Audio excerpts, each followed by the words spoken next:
Morning, everyone. First up, I have to follow on from Alan yesterday and ask a question. Who either lives or works in the Great Barrier Reef catchments, just to give me an idea of proportion of the room? So about half. Thank you. So for that half, I'm probably in Alan's circle from yesterday going to put you in your stretch zone. For the rest of you, you may go out into the strain zone, but hopefully by the end, we'll all be back in the comfort zone by the end of this talk. Today I'm going to present largely a lot of the results from the Virginia Park study, the 10 or 12 years of work we've done out there, but we've got some fairly new work that's looked at larger scale processes in the reef catchments that I'm also going to touch on this morning. Just some background for anyone who doesn't read the newspapers or see the TV, you should know that the reef is in a bit of trouble.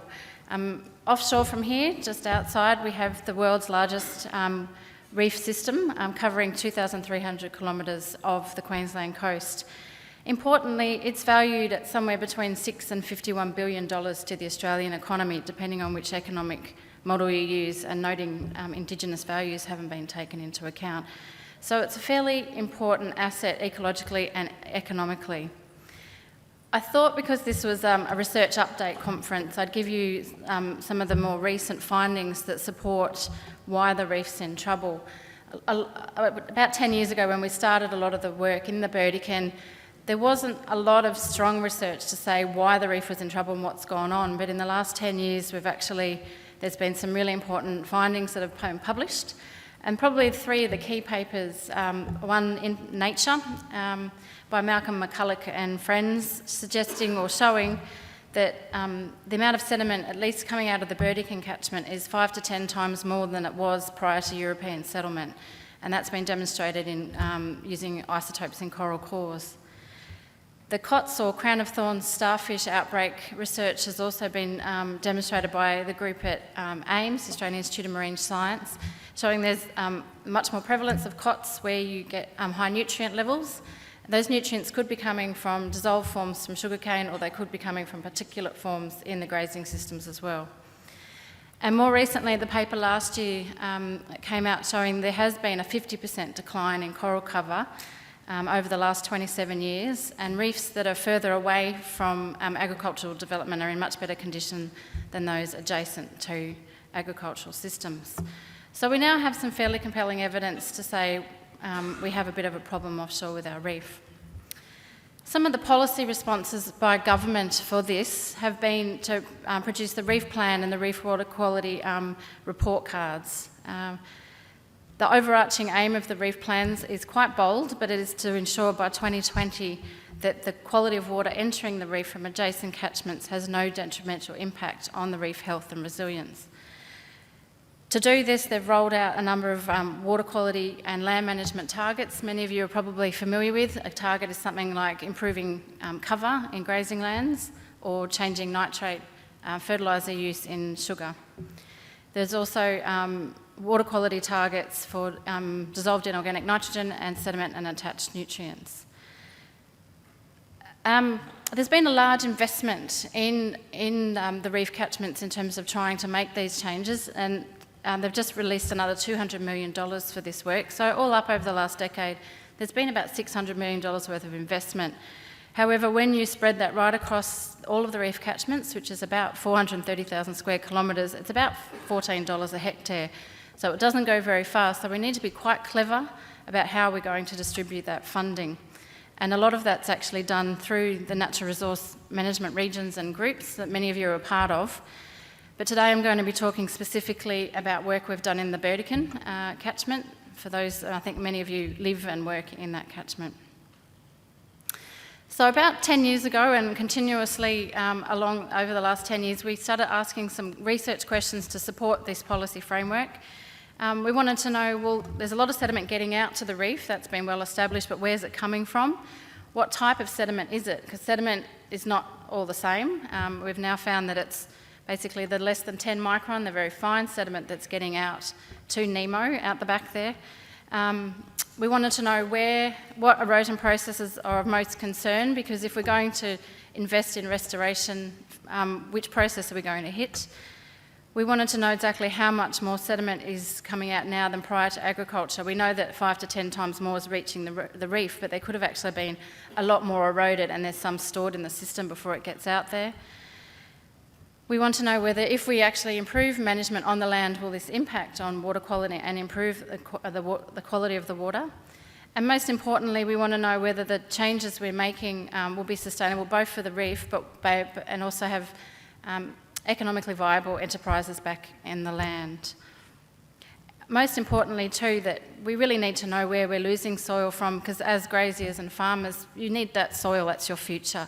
So we really want to know where it's coming from and why, and if we can keep it out there before it gets out there, that's a great thing. So just a little quick story to put the research into context. I've got 2 small children at home, and when I'm not doing research, we like to do puzzles. And I often see the links between what I do at home and the puzzles at work. And one day I was sitting with my youngest son, and we put the puzzle up on the kitchen bench, and I put the lid of the puzzle or the picture at the front, and we work away at the puzzle.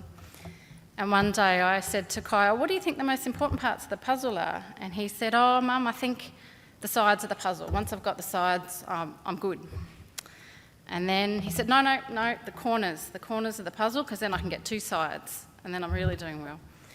And this one day he ran off to get a drink, and I actually put the box or the picture of the puzzle under the bench. And he came back and he looked at me and he was very concerned. He said, "Mummy, I can't do the puzzle without the big picture. I need that big picture to guide me." And that's very much true of the research we do in the reef landscapes. It's a very busy space. There are a lot of processes going on, and we really need this conceptual model or big picture to drive us. So I just wanted to show you that and alert you to that there's a lot of stuff going on, but today I'm specifically going to be talking about the work in the grazing systems, because that's what you're all interested in, and specifically about the sediment component from the grazing systems. So for the half of you or so that aren't familiar with the Burdekin catchment, it's the second biggest catchment draining to the Great Barrier Reef, but it's actually the largest source of sediment. It has also a very strong, a long history of land degradation, as evidenced by a lot of the other talks we've heard, and the eco-graze program that has been very successful. A nice thing about the Burdekin is the majority, or 91% of the area, is under grazing, so when we can actually understand the processes, it's not multi-land use. It also has a number of very important marine systems offshore. There's about 246 coral reefs directly in the path of the flood plumes that come out, and about 73 different seagrass beds. So today, I apologise, all my north arrows have been turned into yen symbols. I'm not sure why, maybe it's the Asia century or something. I was just going to say, I'm going to give a very quick snapshot of a lot of the work we're doing. I'm not going to go into a lot of the detail, but just to take you back 10 years, and I'm not sure if Mick and others will remember, or Wayne probably does, we rolled out the first round of money from the National Action Plan from Salinity and Water Quality, for those who remember, they're probably showing their age, was rolled out in 1999 because the Burdekin was considered a hotspot nationally. There wasn't a lot of data around at the time, but they wanted to be able to make decisions. So a bit similar to the previous talk, we actually need these regional scale models to help focus where we're going to put this funding. So the modelling was rolled out using the SEDNet model, now called source catchments, and that was a really big shift in our understanding of how water moves through landscapes.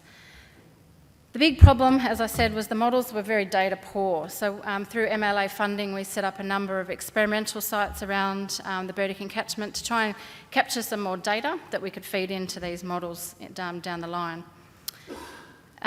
These videos are probably quite famous now from Virginia Park. And probably one more question for you all. I just wanted to know who thinks which picture, you can probably do it mentally in your head, has the highest ground cover in this, out of these videos. Okay. On average, I call it the chocolate sauce video on your right, has actually got much higher ground cover when you look at the ground cover from the whole of the hill slope. So it's a bit deceptive that I've just showed you the video from the bottom. And it's this scalded area down the bottom here that's actually causing a lot of the sediment runoff. So one of the early findings we we made out of this work is that average cover is important, but it's actually the distribution and the spatial arrangement of that cover that's actually even more critical to understanding how sediment moves through these landscapes. And from a lot of this work, we've worked out that most of the very fine sediment is coming from a very small area on hill slope surfaces. So I'm just going to scroll through this video here at the moment. This is just the pasture changes at one of our flume sites at Virginia Park over about 8 years. So once we'd worked out that these scalded areas were a problem, we decided to run a grazing management trial and use a lot of the tools that many of you are familiar with, grazing land management tools and wet season spelling, to see if we can actually start removing these scalded areas in the landscape and improve the water quality coming off these sites. This was in conjunction with DPI, and Bob Shepherd and others have been closely involved with this work over the last decade. And the grass just doesn't stop growing, which is good. We've also monitored that change in cover from using high-resolution quick-bird imagery, and this is a photo of a capture from Virginia Park in 2003 during the peak of the drought, with all those red splotches there are the areas of deconditional less than 10% cover area. In 2007, we've seen a lot of those areas disappear, and in 2011 even more. We still have some of the areas remaining along your frontage and riparian zones there, but we really did manage to change the cover. It went from an average of 35% out there, and I think it's about 90% at the moment. The sad news is we didn't actually see a response in water quality at the end of the catchment, which is probably after 10 years not what we were hoping or expecting to see. So we were monitoring downstream and across a number of different areas in the Burdekin catchment to see if we could monitor these changes. And luckily, at about the same time we were doing this work, we'd noticed that this is actually a problem, and we started rolling out some of the radionuclide or isotope tracing work in other parts of the catchment as well as near Virginia Park. And this technique enables us to determine whether sediment has come from surface sources or from channel and banks. And basically we found that a lot of the sediment was coming from these types of features, from your gully head cuts and your walls of your banks in your system. It wasn't necessarily making it off your hill slopes, particularly when there was good cover. It is getting off the hill slopes when there's very low cover, around 35%. So this was a real game changer, and that's why we really haven't seen a response in the water quality signal, because we were basically restoring the wrong part for the sediment story. What's critical, however, is that change in cover is really important for the hydrology and the runoff, and we are starting to see just this wet season gone, a statistical change in concentration. So I think it's just that there's a lag in the system. Back in 2001, when we ran the SEDNet models, this was the ratio of sources. So as I said earlier, that hill slope we thought was dominating, but this was when we had very little data to support our findings. And this year, the Queensland Government have rerun the model, and we've now rebalanced the ratio of sources in the modelling using a lot of the findings from this work. So that's a good news story, that we're recorrecting a lot of the modelling so that we can get the targeting of funding in the right places. This big splattering of red dots on the side here too is another new project Queensland Government are carrying out. We've done a lot of the tracing work in the Bowen and parts of the Upper Burdekin, but they're now looking at the Belliando and Sutter as well to see if the same ratio of erosion sources is in that area. As well as revising the current modelling, as researchers, we don't stop. We're never really happy with the models we've got. We like to move on and develop new ones. And I've been working with a group of clever statisticians and mathematicians, and we've actually come up with a new form of model for the Great Barrier Reef catchments that uses data assimilation or data integration, where we actually use the data and the modelling together in a statistical framework, and it actually gives us a much better output around understanding where sediments are coming from. Really importantly, we can also model the uncertainties, which we've never been able to do. So just showing this is probably the future types of models that you'll see and will be used to answer some of the questions in the reef catchments. As well as some of all this science, we've also made sure that the messages are getting out to you guys. Hopefully there's people out there that may have received some or one of these brochures in the past. With support from Meat and Livestock Australia, a lot of this work was put into brochures that went out to 900 properties in the Burdekin over the last few years. And I'd just like to emphasise the new brochure that's come out from some of the reef rescue projects. I think that was in all of your bags at this conference. Importantly too, a lot of the work we do, we make sure that the context is there for economics at the farm gate. We don't want to promote things that really will destroy the industry, but I think what's really nice is some of the work that's been done by, I don't know which government department now, probably back to DPI, but it was done, a previous name change, and CSIRO have shown that by using these wet season spelling strategies and improved pasture, that after about 3 years you'll actually have higher returns at the farm gate than if you did nothing. There's also a YouTube video for those who want to see some appearances from Wayne Hall and Bob Shepherd and others in there describing this work. So just before I'll outline some of the new areas of research, just to synthesise a lot of that work, that I think it's really important that we've been able to demonstrate that grazing land management will reduce sediment concentrations on the hill slopes, as well as early wet season runoff.